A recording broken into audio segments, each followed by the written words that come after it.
เมื่อคืน ฝากด้วยนะ ดู เดี๋ยวจะฟังก่อนนมผงกับแพมเพิร์สหมดแล้วไปซื้อให้ด้วยนะเดี๋ยว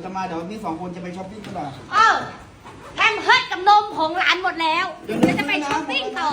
โอเค มีหลานเหมือนมีลูกมึงคือว่าให้โจทย์เป็นลูกบุญธรรมเลยหรอบักฮามึงเอ้ยมึงสิเบงมันออกมาอย่างบักปอดโอนย้ายเข้าเป็นลูกบุญธรรมเลยไหมเธอ กูว่า แค่ทีกูสิเดว่าเป็นลูกกูแท้ เดี๋ ๆ ยว เลย จ่ายค่าประกัน เนี่ยนี่ไม่นานคงจ่ายค่าเทอมเอง ค่าประกันสังคมเอง เอาหมดเลยอ่ะ เพราะก่อนหน้านี้ไอ้ตัวเล็กไอ้นี่คุณจ่ายค่าเทอมให้ค่ะ อ่า นี่คือคนที่2แน่นอนค่ะ รู้ว่า ประกันสังคมแน่นอน ลูกกูแน่นอนเนี่ย มันเป็นลูกบุญธรรมอาเอิญดีกว่าไหมลูกเนาะ ฮะ โอเคไหมมันเป็นลูกอาเอิญเรียกแม่สิลูกแม่เอิญมึงเบิ่งสูงมึงเบิ่งอะไรนะหมอนมหมดแล้วทุกอย่างหมดแล้วสูงไม่หลานมันไม่ลูกนี่คือชีวิตจริงไม่ใช่ละคร